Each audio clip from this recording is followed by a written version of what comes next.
Guys welcome to your YouTube channel people teacher. तो कैसे हो आप सब? आशा है कि सब बढ़िया हो गए, स्वस्थ हो गए। जैसा आप सभी को पता है कि हम आजकल जेबीटी कमीशन की प्रेपरेशन कर रहे हैं, तो आज की वीडियो में हम बात करेंगे हिंदी के टॉप मोस्ट इंपॉर्टेंट क्वेश्चंस और टॉपिक के बारे में। अगर आपने आज की वीडियो एंड तक देख ली तो आपका जितना भी जो डाउट था हिंदी से रिलेटेड वो सारा क्लियर हो जाएगा, क्योंकि आज की वीडियो में हमने बहुत डिटेल में बात की है हर एक टॉपिक के बारे में। तो आज की वीडियो बहुत इंटरेस्टिंग होने वाली है, तो वीडियो के एंड तक ज़रूर बने रहे। तो फिलहाल करते हैं वीडियो को शुरू। तो आज का जो ये मेगा प्रैक्टिस सेट है इसमें हम स्टार्टिंग से लेकर एंड तक सारे टॉपिक के बारे में बात करेंगे। तो सबसे पहले बात करेंगे वर्णमाला, जो कि सबसे इंपॉर्टेंट टॉपिक, सबसे पहला टॉपिक है। तो यहाँ से सबसे पहला क्वेश्चन पूछा जाता है आपसे कि वर्ण क्या होते हैं। वर्ण हमारे वो होते हैं उस छोटी से छोटी ध्वनि जिसके हम टुकड़े नहीं कर सकते। ऐसी ध्वनियाँ जिनके हम टुकड़े नहीं कर सकते वो हमारे वर्ण होते हैं। ये आपसे क्वेश्चन पूछा जाता है। और वर्ण के कितने भेद होते हैं हमारे पास? वर्ण के हमारे पास दो भेद होते हैं, एक स्वर और एक व्यंजन। ये बात आपने याद रखना। और अगर आपसे कभी कल को ये पूछा जाए कि मूल और मुख्य वर्ण कितने होते हैं, तो हमारे पास 44 होते हैं। अगर आपसे पूछा जाए कि उच्चारण के आधार पर कुल कितने वर्ण हैं, तो हमारे पास 45 है। तो जो ये चीज़ें ना ये आपसे पूछी जाती है और आपको ये कहीं भी नहीं मिलेगी, किसी बुक में भी नहीं मिलेगी, क्योंकि ये वाली चीज़ें मैंने बहुत मेहनत करके ढूंढी है, बहुत मेहनत करके आपके लिए बनाया, जो आज का मेगा प्रैक्टिस सेट है। नेक्स्ट बात करें तो यहाँ पे पूछा गया कि आपके पास कुल वर्ण कितने हैं। तो कुल वर्ण हमारे पास 52 होते हैं। अगर आपसे पूछा जाए ना कुल वर्ण, क्योंकि बहुत बार ये वाला क्वेश्चन पूछा गया आपसे, लेखन के आधार पर वर्ण कितने होते हैं, ये वाला क्वेश्चन भी आपसे पूछा जाता है कि आखिर लेखन के आधार पर आपके पास कितने वर्ण हैं। तो लेखन के आधार पर हमारे पास 52 वर्ण है। तो जो ये चार्ट है इसको आपने ध्यान में रखना है। लास्ट जो है पूछा जाता है आपसे मानक वर्ण कितने हैं, तो हमारे पास 52 ही है। ऐसे क्वेश्चन बहुत बार पूछे जाते हैं। नेक्स्ट बात करें तो वर्ण के दो भेद होते हैं, एक स्वर और व्यंजन। और साथ ही में क्वेश्चन पूछा जाता है कि जो हिंदी है वो किस लिपि में लिखी जाती है, वो आपकी देवनागरी लिपि में लिखी जाती है। ये भी यहाँ से क्लियर हो गया। कभी भी आपसे पूछा जाए उच्चारण या प्रयोग के आधार पर वर्णमाला के कितने भेद होते हैं, कई बार घुमा फिरा के क्वेश्चन पूछ लेते हैं ऐसे आपसे कि जैसे कि यहाँ पे बोला है उच्चारण और प्रयोग। अगर आपसे कभी पूछा जाए कि उच्चारण और प्रयोग के आधार पर वर्णमाला के कितने भेद होते हैं, तो हमारे पास दो होते हैं, एक स्वर एक व्यंजन। इसको आपने ध्यान में रखना है। तो सबसे पहले हम करते हैं स्वर के बारे में बात। तो हमारे पास हिंदी भाषा में टोटल जो स्वर होते हैं वो हमारे पास 11 स्वर होते हैं। तो यहीं से एक क्वेश्चन बन जाता है आपके पास कि हिंदी भाषा में कितने स्वर होते हैं, तो हमारे पास 11 स्वर होते हैं। और दूसरा क्वेश्चन यहाँ से एक बार और ये पूछा जाता है कि जो स्वर होते हैं ना वो हमारे स्वतंत्र रूप से उच्चारित होते हैं। तो आपसे क्वेश्चन पूछा जाता है कि स्वतंत्र रूप से कौन से वर्ण उच्चारित होते हैं, तो जो हमारे स्वर है वो हमारे स्वतंत्र रूप से उच्चारित होते हैं। नेक्स्ट बात करें तो वर्ण के 3 भेद होते हैं। अगर आपके पास कभी भी ये पूछा जाए कि मात्राओं के आधार पर स्वर के कितने भेद होते हैं, तो 3 होते हैं। उच्चारण के आधार पर स्वर के कितने भेद होते हैं, वो भी 3 होते हैं। तो ये सेम ही है, मतलब मात्रा और उच्चारण अगर दोनों साथ में पूछा जाए मात्रा और उच्चारण के आधार पर स्वर के कितने भेद होते हैं, तो वो भी 3 होते हैं। तो जो हमारे पास 3 स्वर के भेद होते हैं ह्रस्व स्वर, दीर्घ स्वर और प्लुत स्वर। इनसे बहुत बार क्वेश्चन आपसे पूछे जाते हैं। तो सबसे पहले बात करें जो ह्रस्व स्वर होते हैं उसमें हमारे पास बहुत कम समय लगता है उनको उच्चारण करने में, जैसे कि अ, छोटी ई, छोटा उ, री, ये हमारे ह्रस्व स्वर के अंदर आते हैं। नेक्स्ट बात करें दीर्घ स्वर, जो कि जिसमें कि हमारे पास दुगना समय लगता है, जैसे कि आ, बड़ी ई, बड़ा उ, ए, ऐ, ओ, औ, ये हमारे दीर्घ स्वर के अंदर आते हैं। लास्ट जो भेद है वो है प्लुत स्वर। ये हमारे वो वाले स्वर होते हैं जिसमें हमारे को बहुत ही ज़्यादा समय लगता है, जैसे कि ओम, हे राम, हरिओम, इस तरीके के शब्द हमारे प्लुत स्वर में आते हैं। तो इस बार भी आपसे पूछा गया था कि प्लूत क्या है, तो आपको ऑप्शन दे रखे थे स्वर का भेद है, व्यंजन का भेद है, वर्णमाला है। तो जो प्लूत था वो क्या था, हमारा स्वर का भेद है। कभी भी आपसे पूछा जाए कि ह्रस्व क्या है, तो वो भी हमारा स्वर का भेद है। दीर्घ क्या है, वो भी हमारा स्वर का भेद है। अगर प्लूत पूछा जाए तो ये भी हमारा स्वर का भेद है। इस चीज़ को आपने याद रखना, स्वर से बस इतने क्वेश्चन आपसे पूछे जाते हैं। नेक्स्ट बात करें व्यंजन। व्यंजन के हमारे पास मुख्य 3 भेद होते हैं, एक स्पर्श व्यंजन, एक अंतः व्यंजन और एक ऊष्म व्यंजन। तो जब भी आपसे पूछा जाए कि व्यंजन के मुख्य कितने भेद होते हैं, तो हमारे पास 3 होते हैं। इस चीज़ को आपने ध्यान में रखना है। और जब भी पूछा जाए कि व्यंजन कितने होते हैं, तो व्यंजन हमारे पास 33 व्यंजन होते हैं। कभी भी पूछा जाए कि व्यंजनों की कितनी संख्या होती है, तो 33 होते हैं। और एक क्वेश्चन बनता है यहाँ से कि जो व्यंजन है वो हमारे स्वतंत्र रूप से उच्चारित नहीं होते। अगर आपको कभी भी ये पूछा जाए कि ऐसे कौन सा वर्ण है जो स्वतंत्र रूप से उच्चारित नहीं होता, तो व्यंजन है। और जो स्वर है वो हमारे स्वतंत्र रूप से उच्चारित होते हैं। यहाँ से यही क्वेश्चन आपसे पूछा जाता है। तो यहाँ पे एक चार्ट इसको आपने ध्यान रखना है कि कभी भी आपसे पूछा जाए कि वर्ण के कितने प्रकार होते हैं, तो दो होते हैं, स्वर और व्यंजन। तो बात करें अगर मूल स्वर हमारे पास तीन तरह के होते हैं। कभी मात्रा के आधार पर पूछे जाते हैं आपसे, कई बार मूल स्वर पूछा जाता है, और कई बार आपसे यहाँ पे उच्चारण क्या है आधार पर पूछा जाता है। तो तीन तरह के होते हैं, ह्रस्व, दीर्घ, प्लुत। इनके बारे में हमने बात कर लिया, ठीक है। अब बात करते हैं व्यंजनों के बारे में। तो व्यंजन के जो मुख्य होते हैं वो तीन ही होते हैं, बट हमारे पास और भी इसमें व्यंजन में आता है, जैसे कि स्पर्श व्यंजन हो गया, अंतस्थ व्यंजन हो गया, ऊष्म व्यंजन हो गया, संयुक्त व्यंजन हो गया और द्वितीय व्यंजन। बस यहीं तक आपसे पूछा जाता है, जो सिक्स्थ वाले इससे कभी भी क्वेश्चन नहीं आता है। तो इसके बाद हम बात करते हैं कि आखिर हमारे स्पर्श व्यंजन क्या है, अंतस्थ व्यंजन क्या है, ऊष्म व्यंजन क्या है और संयुक्त व्यंजन क्या है, द्वितीय व्यंजन क्या है, क्योंकि यहाँ से बहुत बार क्वेश्चन पूछे जाते हैं आपसे। तो सबसे पहले बात करते हैं स्पर्श व्यंजन। तो यहाँ पे जो स्पर्श व्यंजन होते हैं, जब आप इनका उच्चारण करते हैं तो जो आपके जीभ हो गई या दोनों ओंठ हो गए वो आपस में स्पर्श होते हैं, एक दूसरे से टकराट होती है बेसिकली। तो सबसे अगर ये भी चीज़ आपको याद नहीं रहती तो बेसिक चीज़ याद रखना, क वर्ग, ट वर्ग, त वर्ग, प वर्ग आपके पास स्पर्श व्यंजन के अंदर आते हैं। अगर आपसे कई बार पूछा जाए कि स्पर्श संघर्षी व्यंजन क्या है, तो इसमें सिर्फ आपका च वर्ग आता है, ये याद रखना। अगर कई बार तो आपसे पूछा जाएगा स्पर्श व्यंजन ही, तब आपने याद रखना क वर्ग, ट वर्ग, त वर्ग, प वर्ग। अगर आपसे कभी पूछा जाए कि जो आपके स्पर्श संघर्षी व्यंजन है वो कौन से होते हैं, तो इसके अंदर आपका च वर्ग आता है। इस चीज़ को आपने ध्यान रखना, तो पेपर में कभी भी कंफ्यूज नहीं होगे, क्योंकि अगर आप इसके रूल वगैरह पढ़ने लग जाओ तो बहुत कन्फ्यूज़न हो जाएगी। बस स्पर्श व्यंजन में याद रखना कि जो आपके क, ट, त, प वर्ग वो आते हैं। तो नेक्स्ट बात करें तो हमारा संघर्षीय व्यंजन, तो इसको ऊष्म व्यंजन भी कहा जाता है। अगर आपसे कई बार ऊष्म व्यंजन पूछा जाए या संघर्षीय व्यंजन, तो इसके अंदर ये वाले वर्ण आते हैं जिनका उच्चारण करते हुए मुख से वायु बाहर की तरफ को आती है, जैसे कि श हो गया, पेट की श, सौ, ह। ये वाले शब्द हमारे ऊष्म या संघर्षीय व्यंजन के अंदर बोल सकते हो आप। और फिर आता है पार्श्विक व्यंजन। तो जब भी आपसे पूछा जाए कि पार्श्विक व्यंजन कौन से होते हैं, तो सिर्फ लौ, एकमात्र लौ ऐसा है जो आपका पार्श्विक व्यंजन है। अगर आपसे कभी पूछा जाए कि लुंठित व्यंजन, ये एकमात्र रॉ है। कभी भी पूछा जाए कि जो रॉ है वो कौन सा व्यंजन है, तो वो लुंठित व्यंजन है। अगर आपसे पूछा जाए कल के लिए कि लौ कौन सा व्यंजन है, वो पार्श्विक व्यंजन है। आपसे क्वेश्चन ये पूछा जाता है कि जैसे कि ह कौन सा व्यंजन है, तो ह हमारा ऊष्म है और संघर्षीय व्यंजन, इस चीज़ को आपने ध्यान में रखना है। तो नेक्स्ट बात करते हैं अल्पप्राण और महाप्राण। इससे आपके पास बहुत बार क्वेश्चन पूछे जाते हैं। तो बेसिकली यहाँ पे आपने बस रूल को याद रखना, और उसके बाद चार्ट है उसमें भी पता चल जाएगा। तो अल्प प्राण वो होते हैं जब हम उनका उच्चारण करें तो जो वायु की मात्रा हमारी बाहर को निकलती है वो बहुत कम निकलती है। जब आप कॉक बोलोगे तो मतलब आप ना अपने मुंह के सामने ना हाथ रखना और शब्द का वर्णों का उच्चारण करना। जैसे कौ बोलोगे तो जो वायु की मात्रा है वो बाहर की तरफ कम निकलेगी। महाप्राण जिसमें वायु की मात्रा थोड़ी ज़्यादा निकलती है बाहर को, अगर आप ख का उच्चारण करोगे तो जो आपकी वायु की मात्रा है वो बाहर की तरफ ज़्यादा निकलेगी। आप इसको एक्सपीरियंस करोगे पेपर में भी। बस आपने हाथ आगे की तरफ रखना और वर्णों का उच्चारण करना, तो जिस तरीके से आपको पता चल जाएगा कि कौन सा वर्ण अल्पप्राण है, कौन सा आपका महाप्राण है। नेक्स्ट रूल भूल के तो इस टेबल को याद रखना, आपकी जो फर्स्ट रो है, थर्ड रो है और जो लास्ट रो है वो आपके अल्पप्राण है, सेकंड और फोर्थ रो आपकी महाप्राण है। इनको आपने याद रखना। और जब भी आप उच्चारण करोगे तो देख लेना, खुद फील करोगे, हाथ मुंह के सामने रख लेना। जब भी आप कौ का उच्चारण करोगे तो वायु की मात्रा बाहर की तरफ कम आएगी, जब आप ख का करोगे तो आपकी वायु की मात्रा बाहर को ज़्यादा आएगी। और अगर कभी पेपर में भूल गए कि अल्पप्राण कौन सा है, महाप्राण कौन सा है, तो याद रखना और आपका सबसे पहले आता है तो अल्पप्राण पहले वाले है, महाप्राण उसके बाद। याद रखना फर्स्ट रो, थर्ड रो और फिफ्थ रो आपकी अल्पप्राण है, महाप्राण आपकी सेकंड और फोर्थ रो है। बाकी आप इसका रूल याद रखना कि अल्पप्राण में वायु कम निकलती है, महाप्राण में वायु ज़्यादा निकलती है बाहर की तरफ। नेक्स्ट बात करें उच्चारण स्थान की, ये भी बहुत बार यहाँ से क्वेश्चन पूछे जाते हैं आपसे। तो कंठ की बात करें तो कंठ में हमारे क वर्ग आते हैं। जितने भी हमारे क वर्ग है वो सारे हमारे कंठ के अंदर आते हैं, और साथ में ह भी आपका जो है ह और विसर्ग याद रखना, ये भी आपके कंठ के अंदर आते हैं।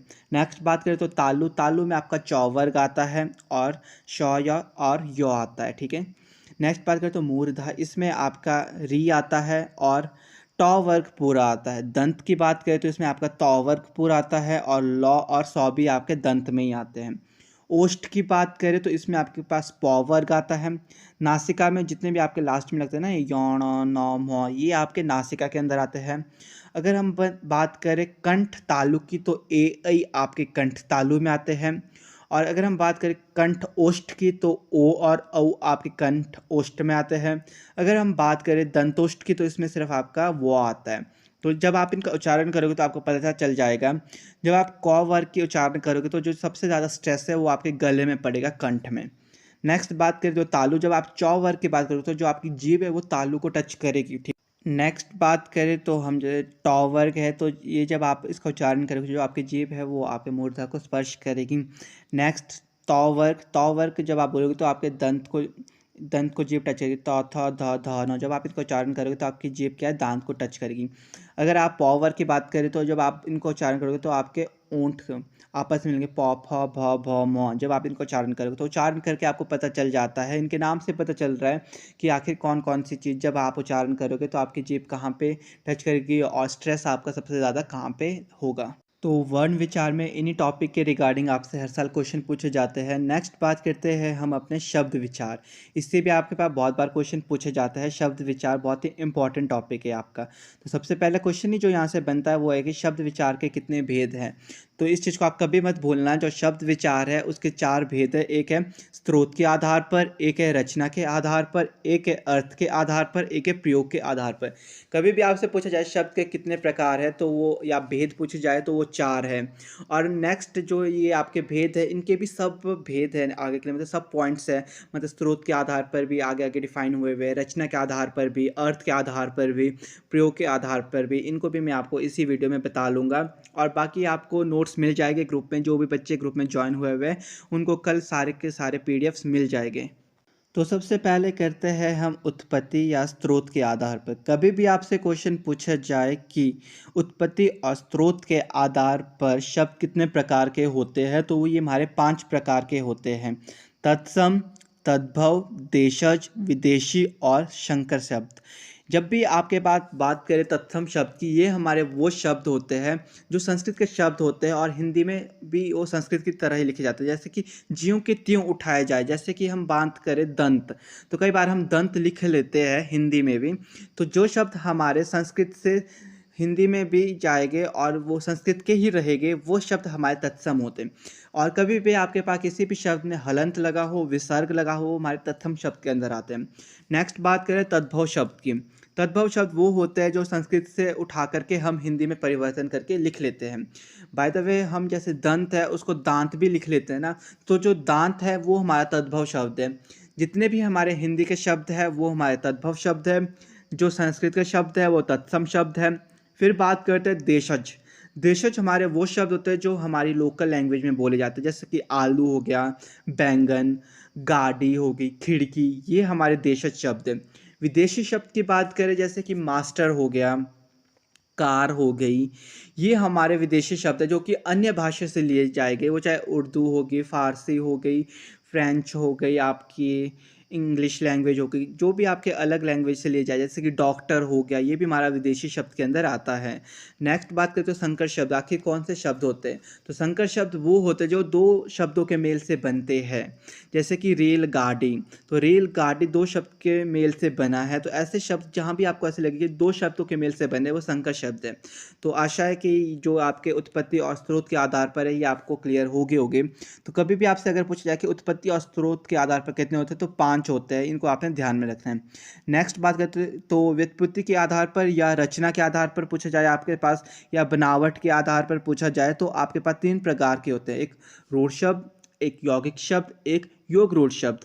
अगर हम रूढ़ की बात करें तो ये हमारे वो शब्द होते हैं जिनका हम सार्थक खंड नहीं कर सकते, जिनका मतलब सेम होता है। आना, जाना, खाना, ये शब्द हमारे रूढ़ के अंदर आते हैं, क्योंकि आने का मतलब आना ही है, जाने का मतलब जाना ही है। ये शब्द ऐसे शब्द हैं जिसका मतलब सेम रहता है और इनका सार्थक खंड नहीं हो सकता। अब बात करें यौगिक शब्द की, इनका सार्थक खंड भी हो सकता है, और सार्थक खंड होने के बाद जो सार्थक खंड हुए हैं, मतलब संधि विच्छेद हो गया है, उनका अलग अलग मीनिंग होगा। जैसे कि विद्यालय, विद्या जमा आल्य, पाठशाला, पाठशाला, चाय वाला, चाय जमा वाला, चाय वाला मतलब किसी इंसान को हम बोल रहे हैं, पर चाय और वाला जब अलग अलग हो गए तो चाय का मतलब चाय हो गया, वाले का मतलब वाला हो गया। तो जो शब्द जिनका हम सार्थक खंड कर सके और सार्थक खंड करने के बाद उनके अलग अलग मीनिंग हो जाए, वो हमारे यौगिक शब्द के अंदर आते हैं। नेक्स्ट बात करें तो योग रूट शब्द, ये हमारे वो शब्द होते हैं जिनका सार्थक खंड तो हो सकता है, और सार्थक खंड होने पर ये किसी एक पर्टिकुलर पर्सन को डिफाइन करेंगे। बाय द वे, जैसे कि आपके पास बहुव्रीहि समास होते हैं ना, वो इसके अंदर आते हैं।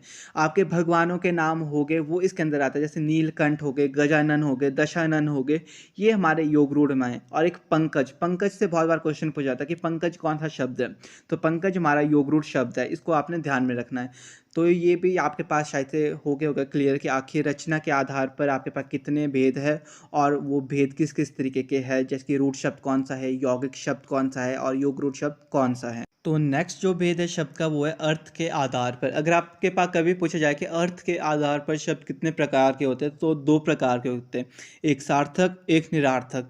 सार्थक शब्द के अंदर हमारे ये वाले शब्द आते हैं, जैसे कि पर्यायवाची शब्द हो गए, विलोम शब्द हो गए, नकारार्थक शब्द हो गए। ऐसे शब्द जिनका मतलब कि अलग अलग मीनिंग हो, मतलब जिनको हम, ये वाले शब्द हो गए, पर्यायवाची शब्द हो गए, जैसे विलोम शब्द, ऐसे शब्द हमारे सार्थक होते हैं। निरार्थक के अंदर आते हैं हमारे, जैसे खट खट, चल चल, कप कप, दो शब्द मतलब रिपीट हो गए, वो हमारे निरार्थक शब्द के अंदर आते हैं।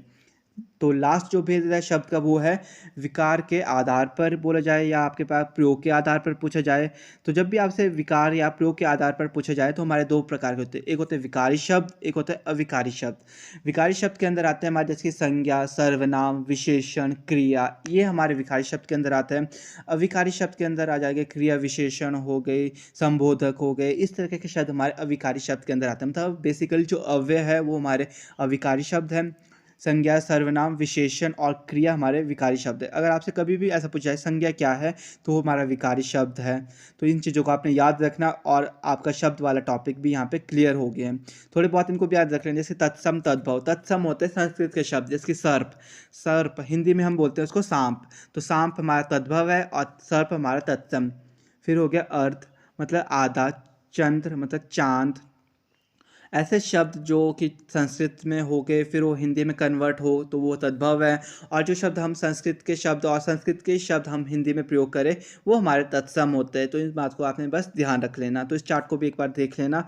बाकी तो मैं जो ग्रुप में ज्वाइन हुए उनको सारे का सारा भेज दूंगा आज के आज ही, सब की सब PDF शाम को आपको मिल जाएगी। तो नेक्स्ट टॉपिक आता है हमारा संज्ञा। तो आपसे पूछा जाता है किसी व्यक्ति, वस्तु, स्थान के नाम को क्या कहते हैं, ये क्वेश्चन पूछा जाता है, तो इसे हम संज्ञा कहते हैं, इस चीज़ को याद रखना। फिर पूछा जाता है कि संज्ञा के कितने भेद हैं, तो संज्ञा के हमारे भेद है, कौन कौन से है वो याद रखना। व्यक्तिवाचक संज्ञा, जातिवाचक संज्ञा, भाववाचक संज्ञा, द्रव्यवाचक संज्ञा और समूहवाचक संज्ञा। अगर आपसे कभी भी कल को ये पूछा जाता है कि किसी व्यक्ति, वस्तु, स्थान के नाम को क्या कहते हैं, तो याद रखना उसे हम संज्ञा कहते हैं। कल को ये पूछा जाए कि संज्ञा के कितने भेद हैं, तो वो भी आपने याद रखना है, इसके 5 भेद हैं। थोड़ा हम इसके भेदों के बारे में बात कर लेते हैं, क्योंकि यहाँ से क्वेश्चन पूछा जाता है। अगर आपसे कभी भी पूछा जाए व्यक्तिवाचक संज्ञा के अंदर क्या क्या आते हैं, किसी व्यक्ति, स्थान या किसी चीज़ का नाम अगर आपको दिया जाए, जैसे कि मोहन, तो अगर आपसे पूछा जाए कि मोहन कौन सा प्रकार है संज्ञा का, जैसे कि फिर ऑप्शन में दे देंगे आपको, तो हमारा क्या है, वो व्यक्तिवाचक है। लाल किला हो गया, किसी जगह का नाम दे दिया आपके पास, कबीरदास, इस तरीके के अगर नाम दिए जाए तो वो आपका व्यक्तिवाचक संज्ञा के अंदर आता है। जातिवाचक संज्ञा होती है जिसके अंदर कोई जाति का बोध हो, मानव, मानव जाति, वृक्ष जाति, नदी हो गई, आपके लेखक हो गए, फल हो गए, सब्जी हो गई, पर्वत हो गए, नदी हो गई। तो ये एक जातियाँ है ना किसी किसी चीज़ की, मतलब जैसे फल है, फल के अंदर सारी जाति आ जाती है, उसके सब प्रकार आ जाते हैं। लेखक, लेखक के अंदर सारे के सारे लेखक की बात हो गई। तो ये हमारे जातिवाचक। तो नेक्स्ट अगर हम बात करें भाववाचक संज्ञा की, इसमें जब हम बात करते हैं तो किसी के गुण दोषों के बारे में बात करते हैं, उसके व्यवहार के बारे में बात करें, जैसे कि मधुरता हो गई, मिठास, क्रोध, इस तरीके के जो शब्द होते हैं ये हमारे भाववाचक की संज्ञा में आते हैं। किसी के प्रति हम भाव को बता रहे हैं, उनके भाव के बारे में जान रहे हैं, तो ये भाववाचक संज्ञा है। अगर हम बात करें अपने द्रव्यवाचक संज्ञा, तो इसमें हमारे जैसे पदार्थ वगैरह के बारे में बात की जाती है ज़्यादातर, जैसे कि पीतल हो गया, लोहा, सोना और हो गया, जैसे कि तरल पदार्थ हो गए, दूध वगैरह, घी, मिट्टी, तेल, सब्जी आदि, ये सब हमारे किस में आते हैं, द्रव्यवाचक संज्ञा में आते हैं। नेक्स्ट बात करें तो समूहवाचक संज्ञा बोले या समुदायवाचक संज्ञा, जिसमें हम किसी समूह की बात करें, किसी ग्रुप की बात करें, किसी भीड़ भाड़ वाली जगह की बात करें, जैसे कि सेना हो गई, आपकी कक्षा हो गया, स्कूल हो गया, माहौल हो गया, मंडली होगी, टोली होगी, तो ऐसे शब्द अगर आए तो समूहवाचक संज्ञा। तो आपसे बेसिकली क्वेश्चन पूछा जाएगा कि जो कक्षा शब्द है ये आपका कौन सा संज्ञा का प्रकार है। तो 4 प्रकार दिए होंगे, तो कक्षा जो आपका है वो किसका प्रकार है, वो समूहवाचक संज्ञा का है। तो इस तरीके के आपसे पूछे जाते हैं, बस ज़्यादा डीप नहीं पूछा जाता है आपसे। नेक्स्ट बात करें सर्वनाम क्या होता है। सर्वनाम वो है जो संज्ञा के स्थान पर यूज़ किए जाते हैं। अगर कभी भी आपसे पूछा जाए कि संज्ञा के स्थान पर जो शब्द यूज़ किए जाए, प्रयोग किया जाए, उन्हें क्या कहते हैं, तो उन्हें सर्वनाम कहते हैं। जैसे कि हो गया मैं, तुम, आप, यह, वह, जो, सो, कौन, क्या, ये हमारे सर्वनाम के अंदर आते हैं। तो यहाँ से क्वेश्चन बनता है आपका दूसरा कि सर्वनाम के कितने भेद हैं। तो सर्वनाम के 6 भेद हैं। बस ज़्यादा तो ये क्वेश्चन पूछा जाता है, पर अगर आपने इनके भेदों के नाम याद रखने होंगे, रख सकते हो तो रख लेना। जिसकी पुरुषवाचक सर्वनाम हो गया, निश्चयवाचक सर्वनाम, अनिश्चयवाचक सर्वनाम हो गया, संबंधवाचक सर्वनाम हो गया, प्रश्नवाचक सर्वनाम हो गया, निजीवाचक सर्वनाम। पर इतना डिटेल नहीं पूछा जाता, सिर्फ यही पूछा जाता है कि सर्वनाम के कितने भेद है। तो सर्वनाम के 6 भेद है, संज्ञा के 5 भेद है, इनको आपने बस याद रखना है। नेक्स्ट अगर हम बात करें जो पुरुषवाचक सर्वनाम है वो हमारे 3 भागों में डिवाइडेड होता है। यहाँ से भी क्वेश्चन बनते हैं। एक है उत्तम पुरुष, एक मध्यम पुरुष, एक अन्य पुरुष। अगर आपसे पूछा जाए कि उत्तम पुरुष के अंदर कौन सा सर्वनाम आता है, तो हम हमारे बारे में, जब हम अपने बारे में बात कर रहे हैं तो वो हमारा उत्तम पुरुष है। मध्य पुरुष जब हम दूसरा जो हमारे साथ है उसको बोल रहे तू, तुम, तुम्हें, इस तरीके के जो शब्द है, ये सर्वनाम है, ये हमारे मध्य पुरुषवाचक सर्वनाम के अंदर आते हैं। नेक्स्ट बात करें अन्य पुरुषवाचक, जिसमें कि हम थर्ड पर्सन के बारे में बात करें, वे, यह, वह, इनका, ये हमारे अन्य पुरुषवाचक सर्वनाम के अंदर आता है। तो यहाँ से क्वेश्चन पूछा जाता है। निजीवाचक सर्वनाम वो होते हैं जब हम अपने बारे में बात कर रहे होंगे। निश्चयवाचक सर्वनाम है कि हमने किसी को निश्चय कर रखा है, यह, वह, उसे, तो ऐसे वाले सर्वनाम निश्चयवाचक। अनिश्चयवाचक होता है कोई, कुछ, ऐसे शब्द हो गए, थोड़ा, ये हमारा अनिश्चयवाचक है। संबंधवाचक है जो, जैसा करोगे वैसा भरोगे, ऐसे जब हम संबंध बनाते हैं किसी का, जो, सो, जैसे कि, इस तरीके के संबंधवाचक होते हैं। और प्रश्नवाचक हो गए, कौन था वो, क्या था वो, क्यों आया था वो, ऐसे शब्द जब आपसे क्वेश्चन पूछा जाए तो वो प्रश्नवाचक होते हैं। संबंधवाचक जब आप किसी चीज़ का संबंध बना रहे हो। अनिश्चयवाचक जहाँ आपको कुछ नहीं पता, कोई, थोड़ा, ज़्यादा, कुछ, ऐसे आपके अनिश्चयवाचक हो गए। निश्चयवाचक जब आप निश्चित किसी पर्सन के बारे में बात करें, यह किसी भी चीज़ के बारे में बात करें, वो निश्चय।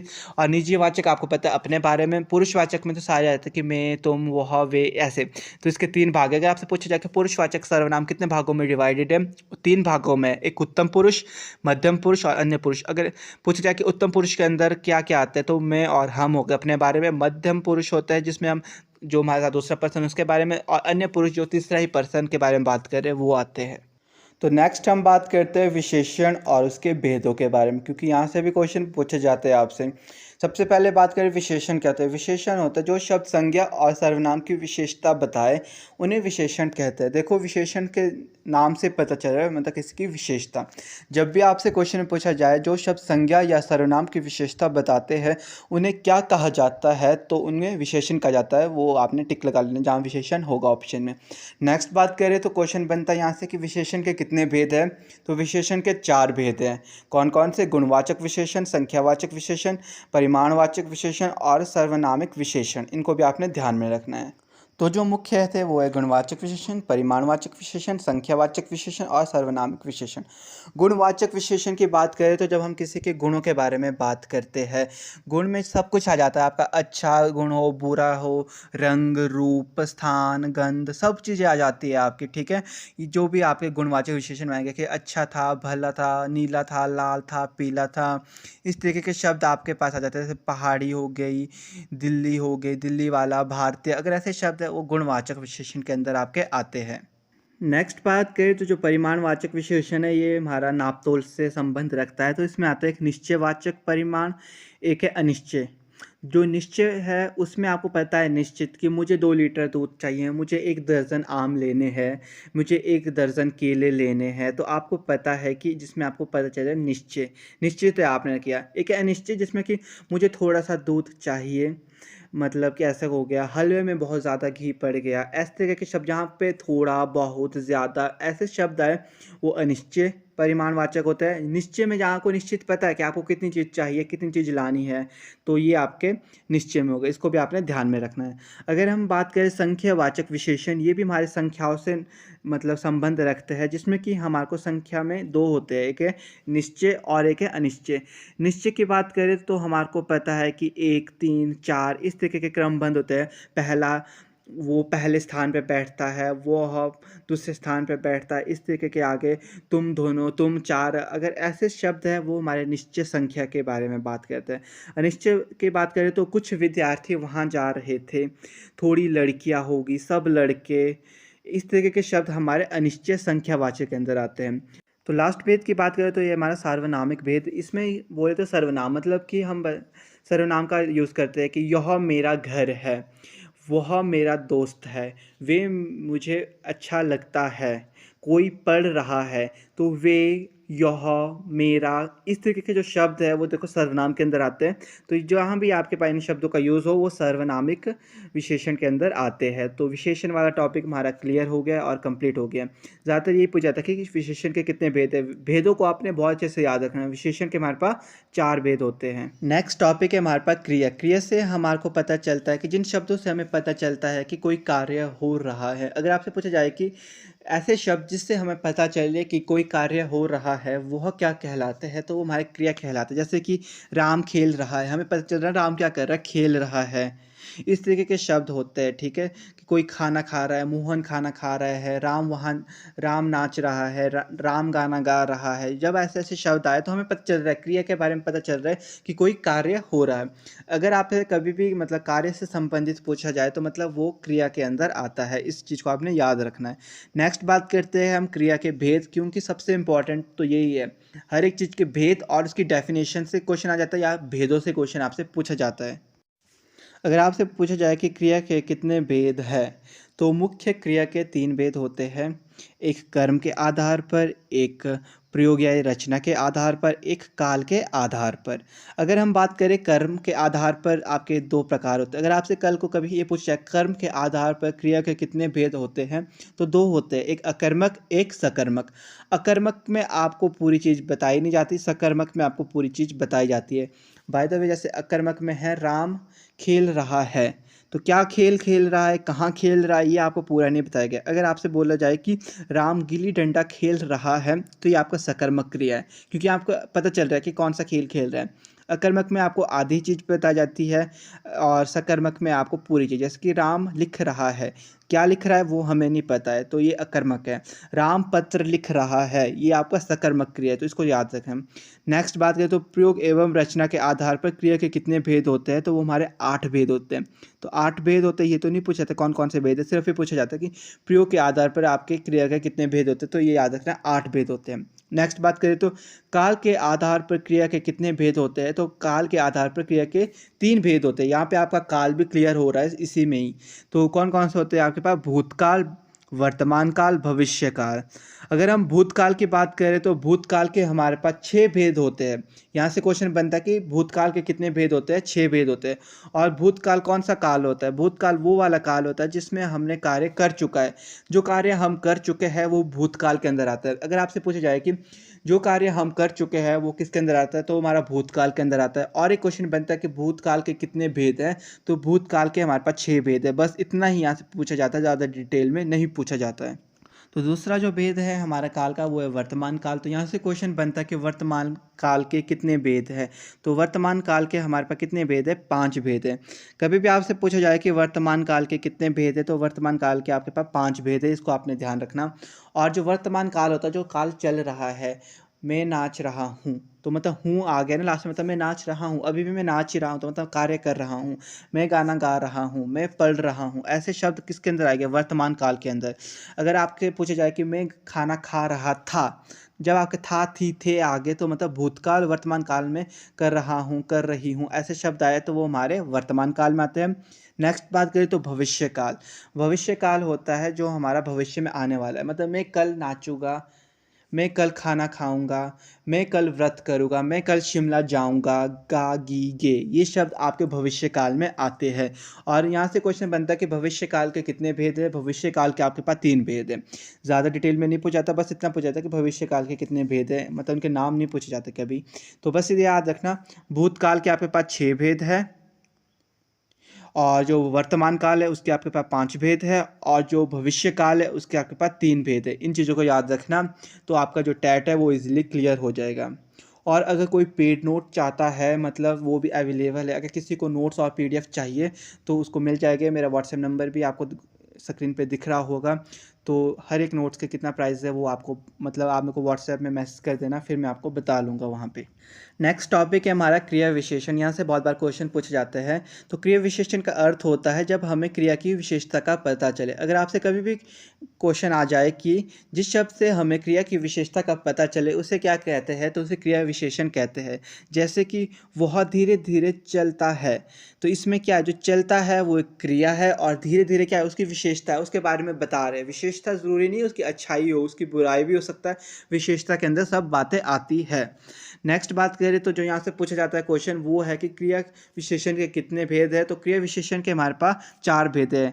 एक है स्थानवाचक, एक है कालवाचक, एक है परिमाणवाचक, एक है रीतिवाचक। तो यहाँ से सिर्फ इतना पूछा जाता है कि क्रिया विशेषण के कितने भेद है और क्रिया विशेषण का अर्थ क्या है। तो जब भी आपके पास कहीं भी क्रिया की विशेषता के बारे में पता चले तो मतलब वो आपका क्रिया विशेषण, इस बात को आपने ध्यान में रखना है। बाकी कल से आपको इंपॉर्टेंट वीडियोस मिलती रहेगी, उसमें आपको सारे इंपॉर्टेंट क्वेश्चन, मतलब मिक्स इंपॉर्टेंट क्वेश्चन कराते जाएंगे, जिससे आपको भी अंदाज़ा लग जाएगा आपको कितने क्वेश्चन आते हैं। क्योंकि एक बार रूल पढ़ लिए तो आपको पता चल जाएगा कि जब आपको क्वेश्चन आएंगे तो आप उसको सॉल्व कर पा रहे हो नहीं कर पा रहे हो। तो इजीली आप जो टेट को क्वालिफाई कर सकते हो अगर आप इस तरीके से चलोगे। क्योंकि मैंने तभी आपके लिए मेगा प्रैक्टिस सेट रखा था, क्योंकि पहले आप सारे रूल को समझ लो, फिर हम बाद में सारे मिक्स करके क्वेश्चन के बारे में बात करें, ताकि कि आप भी इजीली आंसर दे पाओ और आपको समझ भी आ जाए। नेक्स्ट है हमारा कारक। तो ये बहुत ही इंपॉर्टेंट टॉपिक है, हर साल क्वेश्चन आता है, और बहुत ईजी टॉपिक भी एक तरीके से। क्योंकि अगर आपको कल के लिए पूछा जाए कि आपको दिया होगा कि कर्ता के अंदर कौन सा चिन्ह आता है, तो ऑप्शन में दे रखा होगा ने, को, से। तो आपको पता है कि कर्ता के अंदर कौन सा चिन्ह आता है, ने। तो इसको बस आपने याद रखना है, कर्ता ने कर्म को कर्ण से के द्वारा, संप्रदान को के लिए अपादान से, संबंध का के की रा रे री, अधिकरण में पर संबोधन हे अरे होम। जब भी आपके पास संबोधन चिन्ह लगे वो किस में आएगा, संबोधन में आ जाएगा। ठीक है। कल को आपसे पूछा जाए क्या कि हे राम कौन सा कारक है, तो हे राम होगा और साथ में आपके पास संबोधक चिन्ह लगा होगा, तो किसके अंदर आएगा आपका, सीधे संबोधक चिन्ह पे। तो बस कारक से यही क्वेश्चन आते हैं, इनको आपने ध्यान में रखना। तो नेक्स्ट टॉपिक की बात करें हम संधि, क्योंकि संधि से बहुत बार क्वेश्चन आपसे पूछे जाते हैं। सबसे पहले तो आप संधि का अर्थ का पता रख लो, क्योंकि कई बार पूछ दिया जाता है। संधि का शाब्दिक अर्थ होता है मेल या जोड़। ठीक है। संधि में क्या करते हैं हम, दो शब्दों का क्या करते हैं, जोड़ करते हैं। ठीक है। जबकि इसमें और क्या होता है, जब दो शब्द निकट आता है या दो वर्ण का संयोग से जो विकार या परिवर्तन होता है उसे संधि कहते हैं। जो दो वर्ण होता है जब उनका संयोग बनता है, तो जो उनसे संयोग बनने के बाद परिवर्तन या विकार बोले गए उसे हम क्या कहते हैं, संधि। जैसे कि हिमालय में देखो, हिम जमा आल्य, जब हिम का मतलब अलग हो गया, आल्य का मतलब अलग हो गया, बट जब हम इनको जोड़ देते हैं जब, तब इनका क्या बन जाएगा, हिमालय एक। फिर इसी तरीके से आपसे पूछे जाते हैं। फिर बात करें संधि के प्रकार, ये बहुत बार पूछा जाता है कि संधि के कितने भेद हैं। मुख्य संधि के 3 भेद हैं। एक है स्वर संधि, एक है व्यंजन संधि, एक है विसर्ग संधि। इनके नाम से पता चल रहा है स्वर संधि में क्या है, स्वरों के बारे में ज़्यादातर बात की जाएगी। व्यंजन संधि में जो व्यंजन्स हैं उनके ऊपर ज़्यादा स्ट्रेस दिया जाएगा। और विसर्ग संधि में क्या होगा, विसर्ग वगैरह लगी होगी, जिससे कि आपको इजीली पता चल जाएगा। सबसे आसान जो चीज़ है यहाँ पे वो विसर्ग संधि आपने याद रखना। जब भी आपके पास कहीं भी विसर्ग लगे, तो अगर क्वेश्चन पूछा जाए कि कौन सी संधि है, या आपसे पूछा जाए विसर्ग संधि का कौन सा उदाहरण है, तो जिसमें विसर्ग लगा है वो वाला तो विसर्ग संधि का उदाहरण होगा ही होगा। ये बात आपने ध्यान में रखना। और अगर आपसे यहाँ पे पूछा जाए कि स्वर संधि के कितने भेद है, तो स्वर संधि के हमारे पास 5 भेद है। एक हमारे पास दीर्घ संधि है, एक हमारे पास गुण संधि है, एक आपके पास वृद्धि संधि है, एक यण संधि है, एक आदि संधि है। तो ज़्यादातर इसमें से सिर्फ आपके पास दीर्घ संधि और गुण संधि से क्वेश्चन आते हैं। ठीक है। स्वर संधि में 2 ये मुख्य संधि है जहाँ से आपके पास बहुत बार क्वेश्चन पूछे जाते हैं, और किस तरीके से क्वेश्चन पूछे जाते हैं वो सब आपको भी डिटेल में पता चल जाएगा। क्योंकि स्वर संधि में आपने याद रखना बस स्वरों की बात होगी ज़्यादातर, मतलब मात्राएँ वगैरह ज़्यादातर होगी।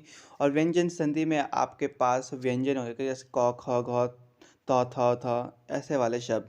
विसर्ग संधि में विसर्गें लगी होगी। तो नेक्स्ट हम बात करते हैं स्वर संधि के भेद, क्योंकि यहाँ से क्वेश्चन पूछा जाता है। सबसे पहले दीर्घ संधि, आपको पता है कि दीर्घ संधि स्वर संधि की भेद है और यहाँ से बहुत बार क्वेश्चन पूछे जाते हैं। और दीर्घ संधि में से हमारी आ, बड़ी ई और बड़ा ऊ और री, इसी के अंडर आपसे क्वेश्चन आता है। जैसे कि आपके पास अ जमा अ भी आई बनाता है, अ जमा आ इक्वल टू आ, क्योंकि आपसे पूछा जाता है कि पेपर में अ जमा आ इक्वल टू, इस तरीके से पूछा जाता है। जैसे कि आ जमा आ किसके बराबर है, आ जमा अ, तो सारे के सारे आपका आ ही बनाएंगे। अ को अगर आप अ के साथ भी जमा करोगे तब भी आ, अगर आप अ और आ को जमा करोगे तब भी आ ही बनेगा। फिर इस तरीके से याद रखना, अगर आप छोटी ई को जमा करोगे एक साथ तब आपके पास क्या बनेगा, बड़ी ई। अगर आप छोटी ई और बड़ी ई को जमा करोगे तब भी बड़ी ई, अगर आप बड़ी ई और बड़ी ई को जमा करोगे तब भी आपके पास बड़ी ई बनेगा। अगर आप बड़ी ई जमा छोटी ई करोगे तब भी आपके पास बड़ी ई बनेगा। इस चीज़ को आपने ध्यान में रखना है। तो अगर हम बात करें छोटा ऊ इक्वल टू बड़ा ऊ बनाता है, छोटा ऊ जमा बड़ा ऊ होगा फिर भी बड़ा ऊ ही बनेगा। अगर बड़ा ऊ जमा छोटा ऊ होगा फिर भी बड़ा ऊ ही बनेगा। अगर बड़ा ऊ जमा बड़ा ऊ होगा फिर भी बड़ा ऊ बनेगा। री जमा री हमारा री बनाता है, बाकी आपको शायद से अभी पता नहीं चलेगा, बट इसको अच्छे से समझ देना आप, क्योंकि बहुत बार यहाँ से क्वेश्चन बनते हैं। बाकी अभी हम एग्जाम्पल के थ्रू समझेंगे, फिर शायद से आपको थोड़ा बहुत पता चल जाएगा कि जो दीर्घ संधि है उसके अंदर किस तरीके से सॉल्व किए जाते हैं। कि हम यहाँ पे उदाहरण ले रहे हैं दीर्घ संधि का। पहले आपको पता है कि दीर्घ संधि में जो हमारे ह्रस्व संधि और दीर्घ संधि होती है ना, स्वर जो ह्रस्व स्वर और दीर्घ स्वर मिल करके क्या है, हमारे दीर्घ स्वर बनाते हैं, बड़े स्वर, ठीक है। जैसे कि हिमालय की बात करें तो हिम जमा आल्य, जिसमें कि क्या है, अ जमा आ इक्वल टू आ, हिमालय आ की आवाज़ आ रही है ना आपके पास, आल्य, हिम जमा आल्य। अब बात करते हैं विद्यार्थी, तो इसमें क्या है, आ जमा अ, विद्या जमा अर्थी, इस तरीके से शब्द बनते हैं। रविंद्र, रवि जमा इंद्र। नदीश, नदी जमा ईश। लघुतर, लघु जमा उत्तर। तो इस तरीके से आपके पास शब्द दिए जाते हैं। ज़्यादातर आपके पास हिमालय हो गया, विद्यार्थी हो गया, इससे आपके पास ज़्यादातर आता है। रविंद्र हो गया। तो ऐसे शब्द जिनमें मात्राएं लगी होगी, वो भी आ की, बड़ी ई की, बड़े ओ की, वो हमारे दीर्घ स्वर कहलाते हैं। इस चीज़ को याद रखना आपने। सबसे पहले तो आपने याद रखना, जब भी आपके पास किसी भी शब्द में मतलब मात्राएं लगी होगी बीच में, एंडिंग की बात नहीं हो रही है। जो व्यंजन होते हैं ना उसमें एंडिंग में लगी होती है ज़्यादातर मात्रा, जो आपके स्वर होते हैं उसमें बीच में लगी होती है, जहाँ पे आपका मतलब दो हिस्सों में बंट जाएंगे, तो वो आपके स्वरों के बेस पे बंटते हैं, ठीक है। इस तरीके को याद रखना आपने। जब आपका स्वरों के बेस में बंट रहे हैं, जैसे कि विद्यालय, विद्या आ की भी आ रही है, अ की भी आ रही है, तो आपने समझना कि वो स्वर है, हमारे स्वर संधि है।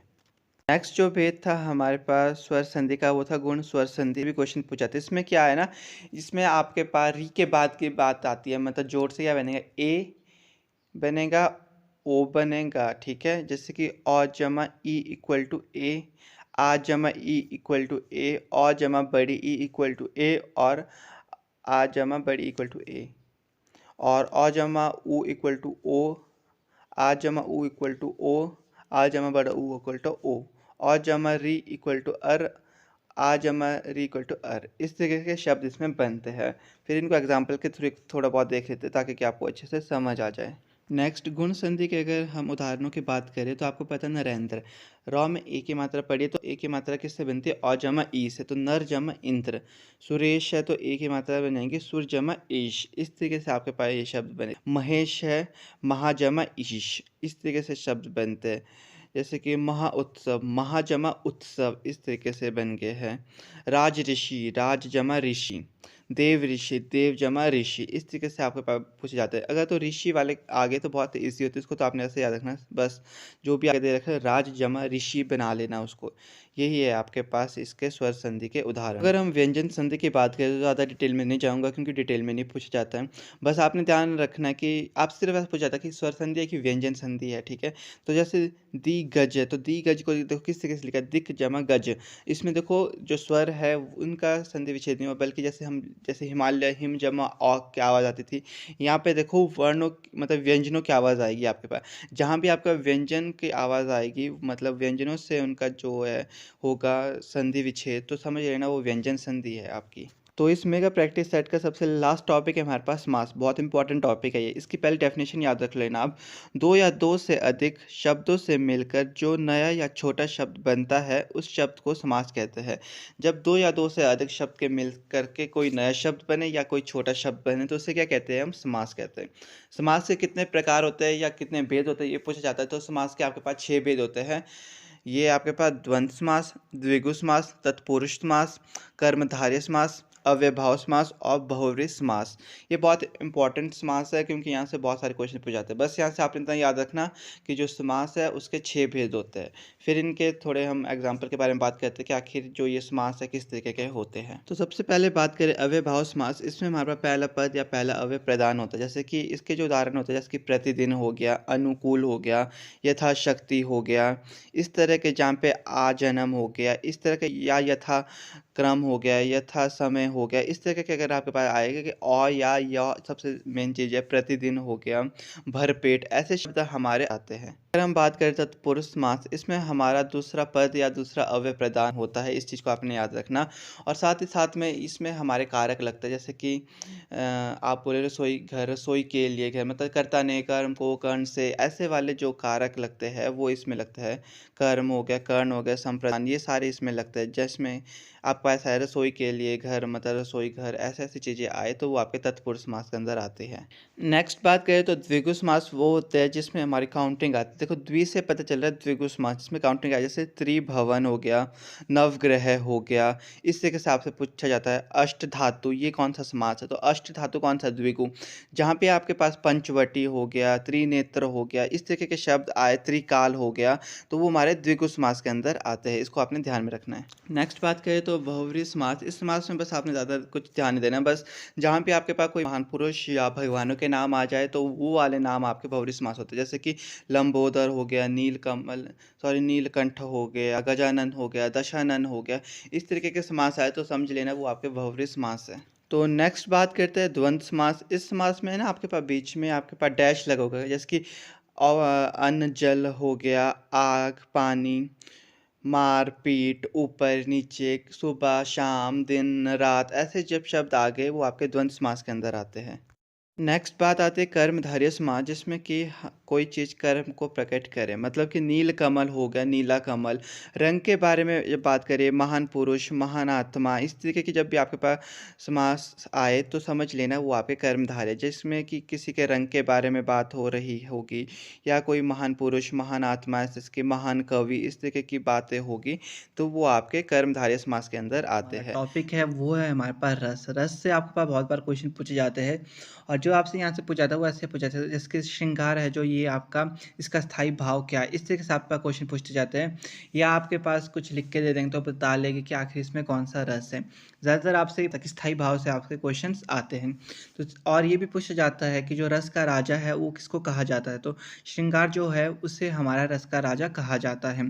तो आप इसको मतलब इस चार्ट को लिख लेना अच्छे से, क्योंकि आपसे पूछा जाता है कि जो श्रृंगार रस है उसका स्थायी भाव क्या है। तो उसका स्थायी भाव क्या है हमारे पास? रति। नेक्स्ट बात करें अगर आपसे पूछा जाए कभी भी आपसे वीर, जो वीर का रस है, जो वीर रस है हमारा, उसका जो स्थायी भाव है उसका क्या मतलब है। तो क्या है वो हमारे पास? उत्साह। इस तरीके से आपसे क्वेश्चन पूछा जाता है। जैसे कि शांत रस है, इसका जो स्थायी भाव है वो क्या है? निर्वेद। तो इसी तरह के क्वेश्चन आपसे पूछे जाते हैं कि आखिर इसका स्थायी भाव क्या है। आपके पास कोई भी रस का नाम दे दे कि उसका स्थायी भाव पूछते हैं, ठीक है। सबसे ज़्यादा आपके पास जो है आपके ये टॉप वाले हैं ना 4, इनसे ज़्यादा पूछा जाता है। तो नेक्स्ट अगर बात करें तो यहाँ पे हमारे पास करुण, तो करुण का जो स्थायी भाव होता है वो होता है शोक। नेक्स्ट बात करें तो अद्भुत, अद्भुत का आखिर स्थायी भाव क्या होता है? आश्चर्य, क्योंकि नाम से पता चल रहा है। अगर आपसे पूछा जाए कि भयानक का स्थायी भाव क्या है तो क्या है हमारा? भय। अगर आपसे कल को पूछा जाए कि जो आपका रौद्र रस है उसका स्थायी भाव आखिर क्या है, तो वो आपका क्रोध होता है। और जो भक्ति का स्थायी भाव होता है वो होता है देवव्रति। तो इस तरीके से क्वेश्चन पूछते जाता है। या आपके पास कोई मतलब दे देगा सेंटेंस उसमें होगा तो उसमें आपको देखना होगा कि उसमें किस तरीके की बात हो रही होगी। अगर देखो भयानक की बात करिए, कोई डर रहा है तो उसमें आपको पता है कि वो भय है, भय स्थायी भाव है उसका, ठीक है। तो इस तरीके से पूछा जाता है अगर आपको कभी भी ऐसा पूछा जाए। पर ज़्यादातर आपसे ही पूछा जाता है कि जो आपका स्थायी भाव है वो क्या है आखिर रसों का। तो ये बहुत इंपॉर्टेंट टॉपिक है। जो ये 8 के 8 आपके पास रस है, इनको आपने लिख लेना।